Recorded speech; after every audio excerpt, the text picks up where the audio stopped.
मेहंदी लगी है, मुंह में रसगुल्ला है, प्रधानमंत्री इतने बेशरम है। कोई आदमी अगर आपकी बहन बेटियों के बारे में ऐसा बोले, मैं अगर होता तो रमेश बदूरी को पटक कर छाती पर चढ़ जाता, मुंह में कालिक पोत देता कि कांग्रेस पार्टी में इतने विंग होने के बावजूद अगर रमेश बदूरी पर अगर उसके मुंह पर कालिक नहीं पोत रहे कोई कांग्रेसी, तो धिक्कार है ऐसे कांग्रेस के नेताओं को जो रमेश बदूरी का मुंह काला नहीं कर रहे। मैं तो गधे पर बैठा के घुमाता, उसे गली गली घुमाता ऐसे लोगों को। हाँ जी, छाती पर बैठ जाता, चढ़ के पटक देता। वही सपोले के बच्चे हैं जो आज भी नफरत के बीज बोते हैं। मोदी जी शर्म कीजिए, आपने टिकट दिया है विधानसभा में, भारत की बहनों पर सवाल उठाया है, भारत की बेटियों पर सवाल उठाया है कि आतिशी ने अपना बाप बदल लिया। अरे भाई, ये आपको किसने बताया? आप उस महिला का अपमान किया है, देश की नारी का अपमान किया है। तो ये असुर प्रवृत्ति के लोग, ये रावण और कालनेमी की नाजायज औलादें आपकी पार्टी में क्या कर रही है? ये तो परवरिश का नतीजा है। रमेश बदूरी की परवरिश गंदा है, और वो भारतीय जनता पार्टी जो संस्कारहीन लोगों का अड्डा है, जिसके अध्यक्ष जयप्रकाश नड्डा है, वो नड्डा जी बता दीजिए, नहीं तो आपका चड्ढा गीला कर दिया जाएगा। ये है बेटी बचाना। चाहे वो आतिशी के पिताजी का सवाल हो या कांग्रेस की सांसद के बारे में हो, महिलाओं का अपमान करने का कोई अधिकार नहीं। कि वो उसी सपोले के बच्चे हैं जिस टीम का ही कैप्टन बहुरूपिया हो, जो विदेशी बछड़ा कहता हो, देश का प्रधानमंत्री टपोरी की भाषा बोलता हो, जिस नेता को बोलने की सलीके नहीं हो, जो देश की बहन बेटियों की इज्जत नहीं करता हो, जो देश में नफरत फैलाता हो। आप इनको अविलंब ले जाएं आगरा, रांची, कांके में भर्ती कराएं।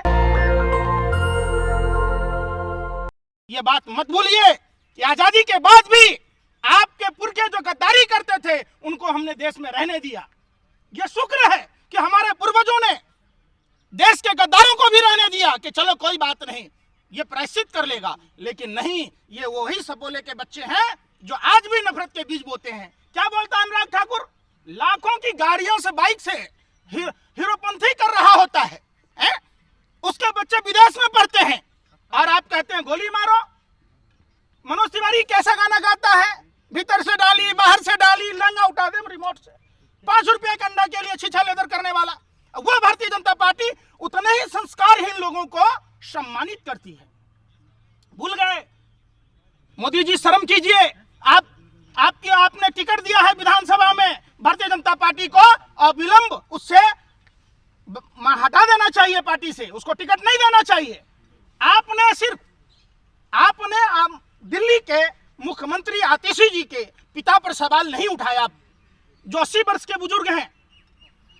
आज उनकी अंतिम एक समय की बात है, लेकिन आपने भारत की माताओं पर सवाल उठाया है, भारत की बहनों पर सवाल उठाया है, भारत की बेटियों पर सवाल उठाया है कि आतिशी ने अपना बाप बदल लिया। अरे भाई, ये आपको किसने बताया? आप उस महिला का अपमान किया है, देश की नारी का अपमान किया है, आपको महिला कभी माफ नहीं करेगी। ये सवाल सिर्फ चुनाव तक ही सीमित नहीं होनी चाहिए कि ऐसे बददिमाग, बदजुबानी नेताओं को प्रधानमंत्री कैसे चैन से सो सकते हैं आप तो राम और कृष्ण की बात करने वाले लोग हैं। आप भूल गए कि हमारे धर्म में, सनातन परंपरा में, जहां नारियों को पूजा जाता है वहीं देवताओं का वास होता है। तो ये असुर प्रवृत्ति के लोग, ये रावण और कालनेमी की नाजायज औलादें आपकी पार्टी में क्या कर रही है? चिकनी सड़क बनाना चाह रहे थे वो। अरे भैया देखिए, महिला तो उनके घर में भी है, बेटी के रूप में, बहन के रूप में, पत्नी के रूप में, माँ के रूप में। हम ऐसा नहीं बोल सकते, हमारा परवरिश इतना गंदा नहीं है जैसा रमेश बदूरी की परवरिश गंदा है। ये तो परवरिश का नतीजा है, और वो भारतीय जनता पार्टी जो संस्कारहीन लोगों का अड्डा है, जिसके अध्यक्ष जयप्रकाश नड्डा है, वो नड्डा जी बता दीजिए, नहीं तो आपका चड्ढा गीला कर दिया जाएगा। आप याद रखिएगा। प्रियंका का नाम क्यों लिया? जानबूझ के लिया क्या? पुरानी देखिए, इन लोगों के पास में कोई मुद्दा नहीं है। दिल्ली एक पूर्ण राज्य नहीं है, और इन लोगों ने कहा था कि दिल्ली को पूर्ण राज्य का दर्जा देंगे, जहां झुग्गी वहीं मकान। खोरी गांव में आपने देखा होगा 40 मंदिर, 27 मस्जिद, 4 गिरजाघर, 1 गुरुद्वारों को रौंद दिया गया। ऐसे कई बस्ती थे, 11 लाख की आबादी थी, जहां पूर्वांचल के लोग थे उनको घरों से बेघर कर दिया। खुद भारतीय जनता पार्टी के लोग जमीनों की खरीद फरोख्त अवैध रूप से करते हैं। दिल्ली में तुगलकाबाद एक्सटेंशन जाकर देखिए, बहुत सारी ऐसी बस्तियां हैं जहां ये लोग सिर्फ यही काम करते हैं। दिल्ली पर्यावरण से जूझ रहा है, प्रदूषित हवा के कारण यहां गर्भवती महिलाएं, नौजवान, बुजुर्ग, बच्चे सब बीमार हो रहे हैं, मौत के मुंह में जा रहे हैं। लेकिन केंद्रीय पर्यावरण मंत्री को आप नहीं देखेंगे। गाल चेक कर रहे हैं ना, अरे बेटी बचाओ बेटी पढ़ाओ का नारा उन्होंने दिया है, 10 सालों पे उस पर काम किया है। उनका ये कहना कि इस तरह के बयानों के पीछे मत जाइए। ये है बेटी बचाना। बहन मनीषा के साथ क्या हुआ? क्या ये बेटी बचाना है कि बिल्किस बानो के गैंगरेप के आरोपियों को सम्मानित करना? क्या ये बेटी बचाना है कि आप बीएचयू के छात्रा के साथ गैंगरेप करने वाले आरोपियों को सम्मान करें? क्या ये बेटी बचाना है? तो हमें नहीं चाहिए ऐसे बेटी बचाने वाले लोग, नहीं चाहिए। हमारी बेटियां सुरक्षित थी। जब से 2014 के बाद भाजपा आई है तब से हमारी बेटियां, हमारी बहनें, हमारी देश की माताएं सब असुरक्षित हो गई हैं। बलात्कार करने वाले लोग कौन? आप देखिए, ब्रजभूषण शरण सिंह को सम्मानित करने वाले भाजपा के लोग। किसानों को थार से कुचलने वाला कौन? भारतीय जनता पार्टी का नेता। तो जहां भी आप देखेंगे वो सारे, मैंने पहले ही आपको कहा कि जिसके हाथ में है भाजपा का झंडा, समझो वो भ्रष्टाचारी, बलात्कारी या तो गुंडा। भाजपा कह रही है कि हमारे समय में मातृवंदन शक्ति कानून जो है उस पे काम हुआ है, हम उन्हें आरक्षण देने जा रहे हैं। जो हम काम कर रहे हैं उसकी बात कीजिए। बाबा है, क्या अरे भाई आप पत्रकार है, बाबा मरी हैं, बैल भी कहीं हैं, तो दिल्ली चुनाव में लागू करना दीजिए ना महिलाओं को। आप ये क्या बेतुका सवाल करते हैं?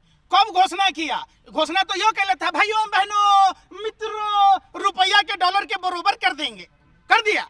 86 रुपया के पार करने वाला है, शतक लगाने वाला है। प्रधानमंत्री जी ने कहा था, मित्रों इसरो अंतरिक्ष में फेंकता है, मित्रों पूरा देश में ही नहीं पूरा विश्व में घूम घूम के फेंकता है।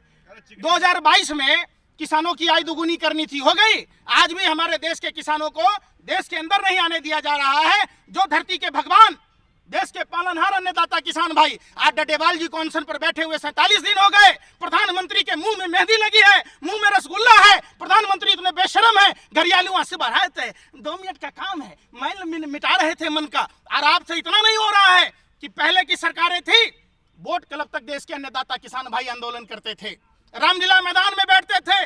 आपने इंटरनेशनल बॉर्डर बना दिया, देश के किसानों को अपने ही देश में बेगाना कर दिया, मानो वो पाकिस्तान से आ रहे हो। अरे वो भी हमारे देश का हिस्सा है। बनाने की तो बात की, बढ़िया सड़क बनाएंगे, चिकनी सड़कें अंदर अच्छा, बाहर एक की बात सड़कें बनाएंगे वो। तो लगता है गलियों की पूरी। फरंगई जी की गालों की जैसे। अच्छा, शर्म नहीं आ रही आपको? कोई आदमी अगर आपकी बहन बेटियों के बारे में ऐसा बोले, मैं अगर होता तो रमेश बदूरी को पटक कर छाती पर चढ़ जाता और मुंह में कालिक पोत देता। मुझे शर्म के साथ, दुख के साथ ये कहना पड़ रहा है कि कांग्रेस पार्टी में इतने विंग होने के बावजूद अगर रमेश बदूरी पर अगर उसके मुंह पर कालिक नहीं पोत रहे कोई कांग्रेसी, तो धिक्कार है ऐसे कांग्रेस के नेताओं को जो रमेश बदूरी का मुंह काला नहीं कर रहे। मैं तो गधे पर बैठा के घुमाता, उसे गली गली घुमाता ऐसे लोगों को। हाँ जी, छाती पर बैठ जाता, चौड़ के पटक देता। वहीं और कांग्रेस ने तो कोई बड़ा आंदोलन भी नहीं किया। निश्चित तौर पर खेद का विषय है कि कोई भी राजनीतिक पार्टियां, चाहे वो आतिशी के पिताजी का सवाल हो या कांग्रेस की सांसद के बारे में हो, महिलाओं का अपमान करने का कोई अधिकार नहीं है। और ये सब ऐसा इसलिए हो रहा है कि वह उसी सपोले के बच्चे हैं जिस टीम का ही कैप्टन बहुरूपिया हो, जो विदेशी बछड़ा कहता हो, जर्सी गाय बोलता हो। तो सोच लीजिए, ओ दीदी क्या ये है भाई? जो जब खुद टीम का कैप्टन बहुरूपिया, देश का प्रधानमंत्री टपोरी की भाषा बोलता हो, जो देश की महिला को ठगता हो, कहते हैं मकान दे रहे हैं। लक्ष्मी देवी को ब्रांड एम्बेसडर बनाया था। अरे आप सनातन परंपरा को नहीं मानते, आप प्रभु श्री राम को नहीं मानते। मोदी जी अगर मान रहे होते तो जिस प्रभु श्री राम ने हम सबको भव से सागर पार कराते, उस प्रभु श्री राम को नदी पार कराने वाला केवट समुदाय की विधवा बहू लक्ष्मी देवी के साथ फ्रॉड और चीटिंग नहीं करते, आप उनको पक्का घर देते। मंदिर तो जा रहे हैं रमेश बदूरी। कालनेमी को देखा था आपने? अरे वो भी ना भगवा पहना था, रावण ने भी भगवा पहना था ना, तो क्या हो गया उससे? ये लोग उसी के लोग हैं, उसी के वंशज हैं। तो रहे हैं। खेद प्रकट कर दिया आपको अभी एक थप्पड़ कोई चाटा मारे कटाक से, कहे भैया गलती हो गया तो छोड़ दीजिएगा, ये क्या मतलब है भैया? जवान फिसल गई। अरे कोई जवान नहीं फिसली, ये सोची समझी। आप देखिए इसमें सारे नेता, ये कौन छोड़ता है? किसानों को खालिस्तानी कहते, छात्रों को अरबन नक्सली कहते। ये देश के शहीदों का अपमान करने वाली प्रज्ञा ठाकुर क्या कह रही थी?